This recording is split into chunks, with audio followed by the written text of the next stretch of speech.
Tá, bate palma aí, dá um estalo pra sincronizar o áudio. Alô, som, teste, 1, 2. Então, gente, primeiramente, bom dia a todos. O objetivo, então, era preparar uma aula e, assim, sobre a minha pesquisa tem bastante coisa.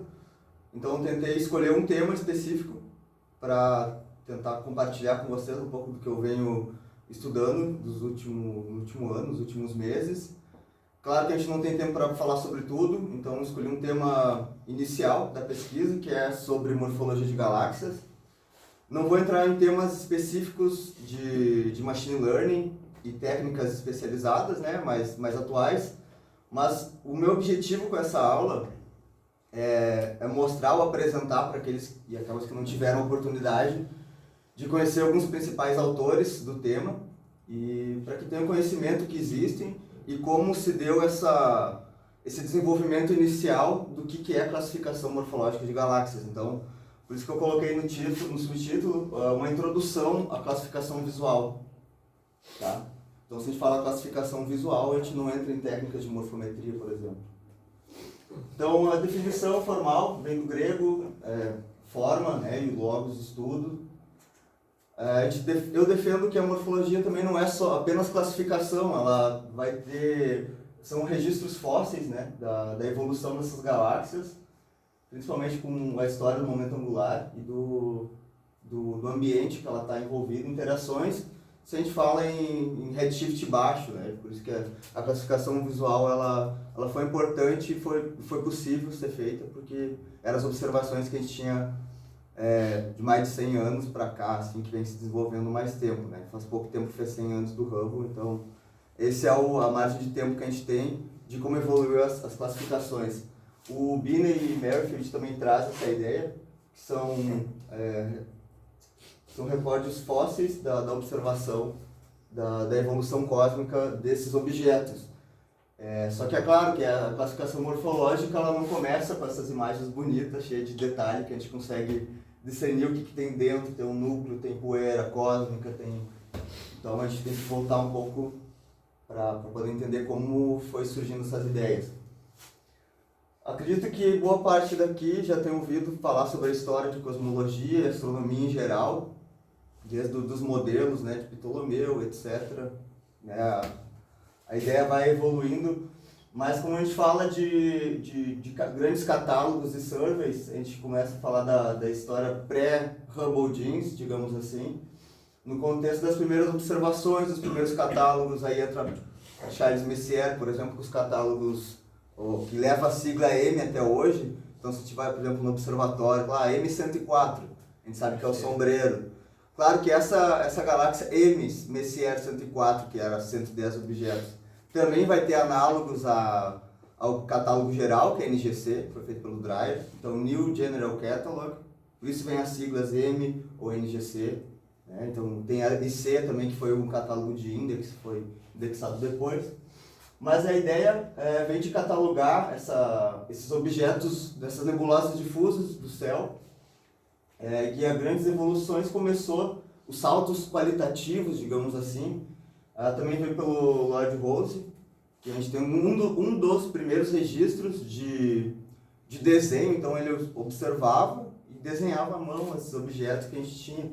Só trouxe de comparação aqui, consigo pegar do Reddit, um desenho do Lloyd Rose e uma imagem pelo Hubble, a gente consegue ver que tem uma certa semelhança, claro com não tanto detalhe refinado, mas já eram as primeiras aproximações, né? Bom, isso a gente consegue encontrar uma história bem resumida para quem tem mais interesse sobre essa ideia inicial, no Sandage, de 2005, que é um material bastante informativo, além dos diversos trabalhos que vão estar sendo citados com as datas e os nomes. Depois eu posso estar compartilhando a apresentação também. E aí isso culmina tudo no grande debate, que é, né, até na década de 20 por ali, a gente ficava nessa discussão se fazia parte ou não da nossa galáxia. Por exemplo, o Shapley, ele acreditava que a Via Láctea era muito grande, enorme, então tudo tem que estar dentro daqui e tal, né, essa ideia. Então depois o Curtis, ele defendia a ideia dos universos ilhas, que que deveriam ter essas galáxias, né, esses outros universos, estariam muito além da nossa galáxia, né? Então é disso que a gente está falando, dos primeiros catálogos e como a gente foi observando essas formas. Então a gente, nessa discussão dos universos ilhas, né, através das medições do período de luminosidade das ser feitas pela Leavitt e Pinckney, no ano de 1912, por aí. Então o Hubble consegue medir essa distância da Andrômeda e ele percebe que, não, peraí, essa galáxia está muito além do que a gente conhece da nossa fronteira, da nossa galáxia. Então quer dizer que existe outro universo ilha muito distante de nós. Então aí é o que combinou esse debate. Então foi a resposta do grande debate, veio anos depois ali, não somente com Hubble, mas ele foi a figura-chave assim, que carrega essa ideia até hoje, nos dias de hoje. Então, os precursores dessas ideias que culminaram no formalismo do Hubble, que a gente conhece como hoje, também vêm pelas ideias do Reynolds, em 1920, que ele já discutia essa relação da luminosidade do bojo com a luminosidade total da galáxia. Então, ou seja, o estágio principal da galáxia já estava sendo discutido antes de falar elíptica e espiral. Então, essa relação de massa já estava sendo discutida por outros autores antes, né? A sequência de elípticas para espirais. O Lundmark, em 25, também já estava discutindo, tem registros, então, desse sueco que foi numa conferência em outro lugar, muito longe do Hubble, mas conversando com pessoas próximas que tiveram contato com pessoas, que conheceram pessoas, e boatos, né, que o Hubble já tinha conhecimento dessas ideias que foram publicadas num tipo de boletim astronômico na época. Então essa ideia não surgiu do nada, foi mais uma combinação de outras ideias, inclusive o formato de bifurcação Y também já estava sendo discutido pelo Jeans. Então já tem esses registros na literatura, como que essa evolução da clássica forquilha foi se desenvolvendo. Mas claro, como ele tinha grande influência científica na época, tinha o melhor telescópio da época, é claro que se ele publicasse algo ia viralizar, né? Não tinha um TikTok, um Instagram da vida, mas viralizou em certo sentido.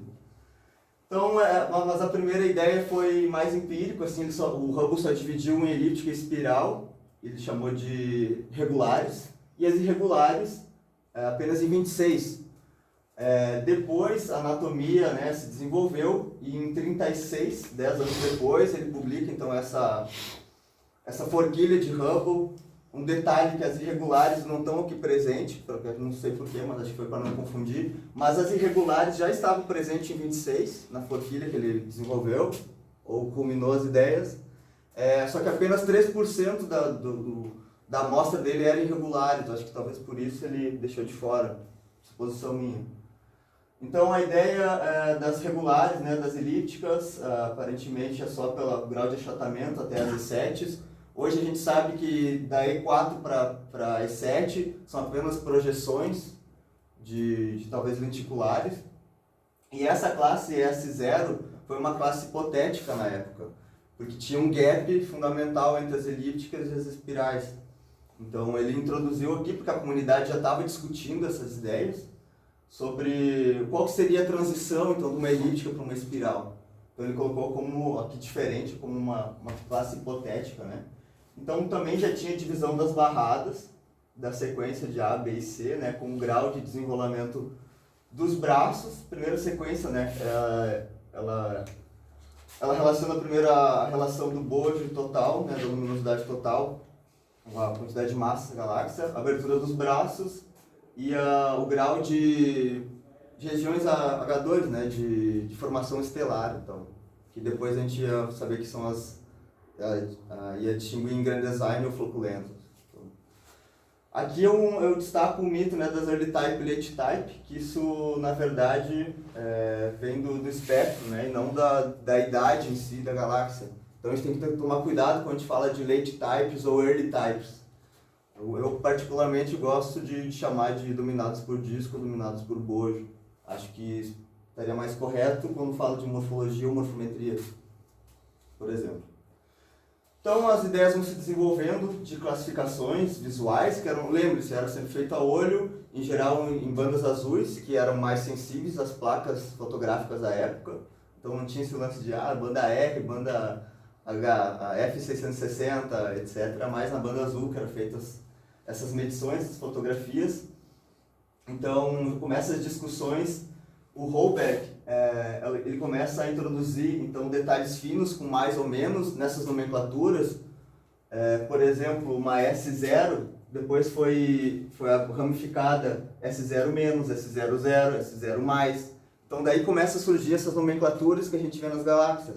Da onde que surgiu, né? Do estágio principal dessa galáxia, da evolução dos shapes que tinham na época das galáxias. E isso já vai mostrando um contínuo morfológico que as galáxias não são muito discretas. A gente sabe, isso é óbvio, mas então a gente precisa ter várias medições, várias fotografias para tentar entender e mapear os tipos de formas que estavam ali presentes e dar nomes para isso. Para quê? Para facilitar pesquisas futuras, né? Eu quero saber uma determinada informação específica de uma S0-. Qual que é a diferença de uma S0+. Então esse era o objetivo do pessoal da época, mapear os tipos de forma. Então, o que culminou bastante na época foi do Devon Clare, em 59, e também te encontra nos materiais de Sanders de 75 e 2005 e 2006, para quem tem mais curiosidade. Mas aqui que vem o grande, para mim, a revolução na época, que foi introduzir outros eixos, né? A gente fala a famosa amêndoa do Devon Clare, mas o estágio, que ele vai basicamente distinguir de elípticas para as irregulares. Então esse eixo principal se chama estágio. Depois vem a família, se ela vai ser barrada ou não barrada, e uma classe de transição. Então a gente vê, por exemplo, aqui, isso aqui é um print, um recorte dessa parte aqui central. Então a gente tem as AB, que seria uma SA do primeiro estágio, B, e uma SAB ou uma AB, mais com as variedades internas e externas, que são os anéis ou não anéis, né? Shaped ou R-shaped. Então já tem 3 estágios morfológicos para descrever essas formas. A gente tem em qual estágio evolutivo ela estaria, a galáxia, se ela tem barra ou se ela não tem barra, e se ela tem alguma variedade, que na época era só a variedade, não tinha variedade interna ou externa, que a gente vai ver nos próximos. Então aqui só um recorte com galáxias reais, né, que eram desenhos, mas aqui era o que a gente observava. Uma SA, ali na outra eu inverti, né, mas agora eu vou corrigir. Uma SA, uma SAB e uma SB. Então a gente percebe que o grau da barra vai crescendo, aqui é o meio termo, mas aqui a barra já ficaria mais visível, né? Eu não consigo enxergar direito aqui a barra. Dessa vez eu não consigo. Tá? Mas a ideia dos anéis ou não anéis, quer dizer, o grau de enrolamento dos braços. Se a galáxia ela começa a enrolar demais os braços, ela vai ficar com S, né? Espiral. Ou R, ela vai fechar em anéis. Uma SB totalmente barrada com anel. Então isso é o significado das nomenclaturas. Então, só que precisava de uma parte de introduzir a astrofísica a essas morfologias visuais que estavam sendo classificadas na época. Tinha esse gap ainda de tu linkar o que tava, a geometria que estava sendo observada com a astrofísica em si. Por mais que as ideias do Jeans, por exemplo, que era um físico, ele já tinha essa ideia de evolução, da bifurcação, da forquilha, era a astrofísica ali em si, mas precisava linkar com os outros achados da época, por exemplo, a parte espectroscópica, que já estava sendo mensurada desses objetos. Então, primeiramente, as classificações já estavam falhando a classificar, tinha alguns bojos que eram muito grandes para o tamanho dos braços que estavam sendo observados e talvez não se encaixavam naquelas classificações que estavam sendo desenvolvidas da época. Então, teve vários tipos de classificações, mas os principais que a literatura sempre traz é o Morgan. Então, ele estuda principalmente a luminosidade central desses objetos.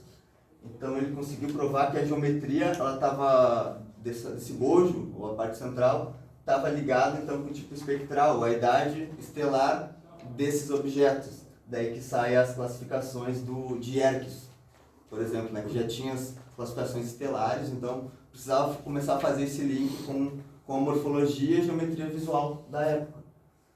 Por exemplo, as de tipo A, que tinham uma baixa concentração, eram populações estelares mais jovens, ou as populações estelares mais velhas, com tipo K, um núcleo mais proeminente.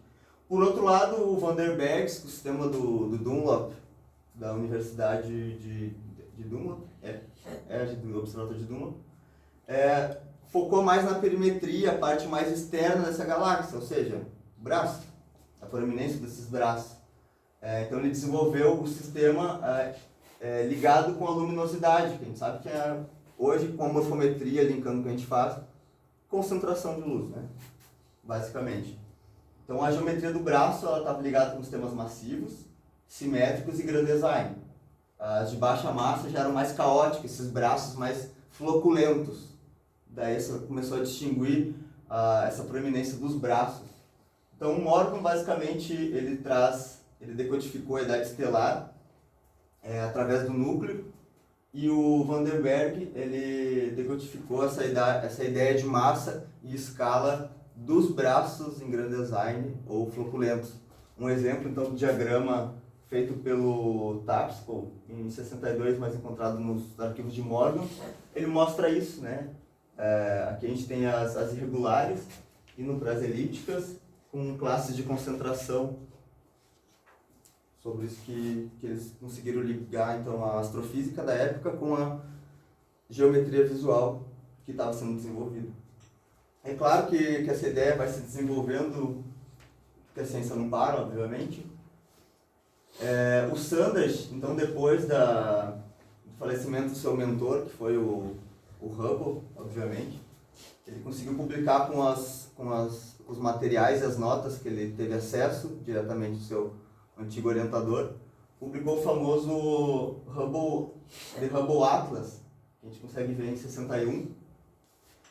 Qual que foi a ideia? Assim, ele conseguiu expandir um pouco mais a ideia das S0, de acordo com a poeira que tinha e em conformidade com as lenticulares barradas, que na época não tinha. Eu lembro que era só aquela classe hipotética, né? Então ele conseguiu expandir um pouco mais, porque as observações que ele tinha na época foram melhores. Então introduziu as S01, S02, S03, já não era mais as S0 menos, mais ou zero. Então percebe que tem vários tipos de classificação, né? O famoso problema, tem um monte de sistema de classificação, vou resolver esse problema criando outro. Então também é ambíguo. Mas a ideia da classificação tridimensional, que já tinha sido proposta pelo Devon Clare na época, em 59, um pouco antes, me parece, pela literatura que eu estudei, que não foi tão aceita ou não foi tão difundida, talvez, N fatores, mas ele também conseguiu, o Sanders também conseguiu propor, ou foi melhor difundido, a ideia da classificação tridimensional também dessas galáxias. Por exemplo, das elípticas, indo para as S0, então agora já tinha as S0s barradas e não barradas, coisa que antes não tinha. Aqui, né, vamos voltar para cá. Tinha as barradas e não barradas, e além disso, tinha as S0, 1, 2 e 3, de acordo com a poeira que estava nessas galáxias lenticulares da época. Mas também levava as classificações de anéis ou não anéis, né, R, S. Lembra que era tudo feito a olho, não tinha PCA para resolver o nosso problema. Então, a partir do Spitzer Survey of Stellar Structure in Galaxies, que a gente chama de S4G, foi possível a gente ter uma noção mais aprofundada da natureza das barras, principalmente dessas galáxias. Porque então a gente começou a ver, a partir do infravermelho, né, que consegue chegar além do que a gente conseguia ver antes apenas no óptico. Porque as barras, né? Isso aqui a gente encontra bastante no trabalho do Buta, em 2015, que foi aí que ele conseguiu estabelecer o sistema CVRHS, que para mim é um dos mais complexos e mais robustos que se tem na literatura, que é o Comprehensive Devon Clare Hubble Sanders System, Ou seja, fez todo um compilado, tudo que foi feito pelo Hubble, pelo Sanders, pelo Devon Clare, e criou esse sistema unificado, bem complexo, de nomenclaturas para classificar esses objetos. E isso foi aplicado diretamente nesse survey do S4G. Por quê? Lembra aquela primeira imagem do início da aula? Que aquela imagem, ela tinha a gente conseguia ver melhor as estruturas internas dessas galáxias. Então, a partir daí, ele conseguiria ter informação melhor se ela tinha um anel interno, se ela tinha um anel externo. Então, aí se desenvolve o famoso sistema CVRHS. Então, basicamente, a gente conseguiu ver que o lance das barras nas late type, ou melhor, dominadas por disco, elas se dividiam em dois tipos. As mais massivas, de S0 até as SC. Lembra que A, B e C são a proeminência dos braços, da abertura. Ela estava relacionada com barras mais fortes, até nas SCs, com morfologia complexa e shapes em X. E Peanut, que fala de amendoim, né? No próximo a gente vai entender melhor, que o Buta trouxe. E as de baixa massa, SCD ou SM, que é desse tipo de Magalhães, por isso que vem CM, já começa a introduzir outras nomenclaturas. Tinha a ver com barras mais fracas, confinadas num disco mais menor, né? Ou seja, essas bifurcações mais finais. Então a gente consegue entender melhor a morfologia e a física desses sistemas. Um pouco mais sobre o CVRHS, que foi esse sistema, então, esse compilado geral que foi feito pelo Buta em 2015. Recomendo a leitura para quem trabalha com morfologia. É um clássico da literatura que precisa ser revisado. Então, de tudo que eu falei até hoje, nesse momento, culminou em 4 estágios ou 4 dimensões. A gente pode reduzir para 3, mas o mais correto seria 5, 4 estágios e um temporal, mas aqui a gente está trabalhando com imagens. Então, a gente tem um estágio da galáxia, está relacionado ao famoso T-type, o tipo morfológico dessa galáxia. Ela pode ir de -6 ou -5 de elípticas até 10, 11 para irregulares. A família, então, a quantidade e a proeminência de barra que essa galáxia vai ter. Ou as variedades internas, que seria mais próximo do núcleo, se ela tem um anel nuclear ou alguma coisa interna dentro do bojo, ou uma variedade externa dessa galáxia. Então, para cada fase, para cada coisa, tem uma nomenclatura específica classificada visualmente. Aqui eu trago uma print então, do Buta 2015, em que ele retrata e tenta de forma didática nos ensinar sobre como classificar esses objetos. Por exemplo, uma SAR,S. Aqui não dá para ver direito por causa da luz, mas ele ensina certinho onde começa uma coisa, onde termina a outra. Uma R traço quer dizer que ela tem um anel, um pseudo-anel primário, depois ela é uma espiral barrada, que tem um S e um RS, ou seja, ela está indo de um anel quebrado, entende? Então são todas essas proeminências que a gente consegue descrever visualmente na imagem. Agora, do trabalho de 2019, que é um catálogo que nós estamos trabalhando do FD, eu acho interessante porque aqui ele traz a ideia das projeções dessas galáxias, né? Como que era as formas e os shapes que elas tinham de acordo com a projeção e o tipo morfológico dela. E para isso também tinha uma outra nomenclatura diferente, ou seja, a gente está sofisticando bastante o modelo, mas ainda limitado ao visual. Não entrei no mérito do Galaxy Zoo, porque ele também traz essas ideias de classificar o olho, classificar as nomenclaturas, fazer um promédio da população, do que é uma galáxia ou outra, para ensinar modelos de machine learning, mas lembre-se que a ideia foi trazer as ideias principais da classificação visual. Em 2019 também já estava sendo tentado, né, uma quantificação dessas variedades internas e externas através dos brilhos superficiais dessas galáxias. Então, o Buta também conseguiu, ou tentou, identificar através do brilho extraído dessa galáxia, dessa imagem, aonde que seria o começo ou o final dessas variedades ou dessas famílias. Ou seja, está tentando linkar a parte quantitativa com a parte qualitativa das classificações visuais, que para mim acho que é para onde a gente está caminhando com esse tipo de metodologia, esse tipo de revisão da literatura. Então, um pequeno sumário da apresentação e da aula, que eu quis compartilhar com vocês hoje. O que a gente leva para casa, takeaway points agora? A morfologia é mais do que formas. Tá? Ela vai estar ligada a um registro histórico da formação desse objeto, da evolução, dessa galáxia. O shape da galáxia, a forma dela, nos diz muito sobre a evolução, ou o estágio que ela está, ou proeminências que pode ter, seja ansais nas barras. Sabe o que são ansais? Não? Quando a gente tem a barra, no final da barra tem uma formação estelar ainda, assim.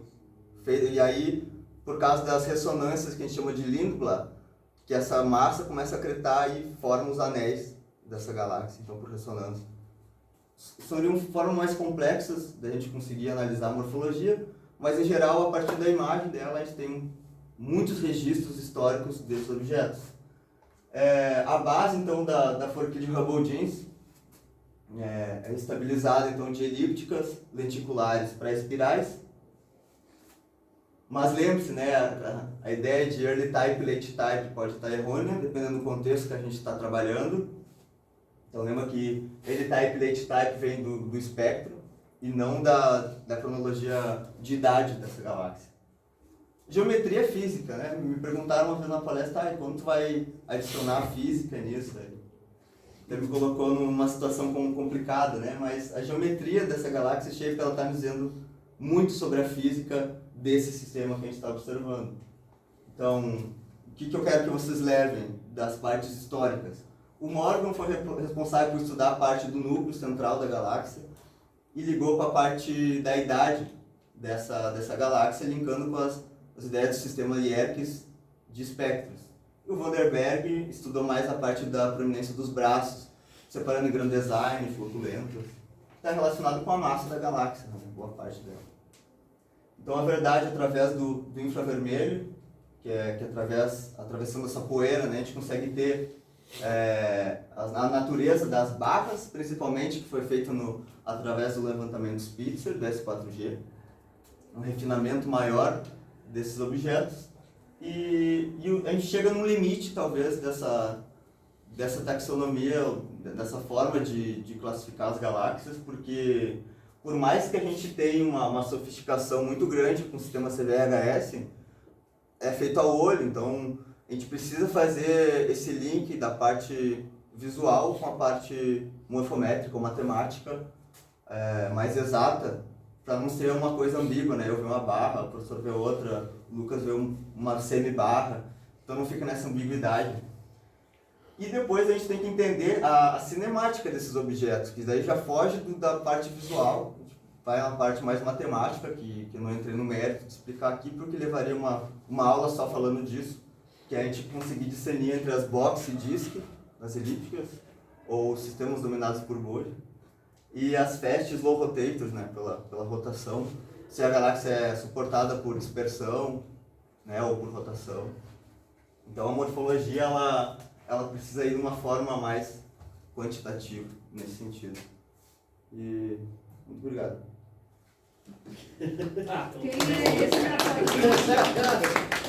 Gostei. Eu não vou bater palma por isso pra esse rapaz ali na... Eu tô trabalhando porque ela não mais. Vou editar.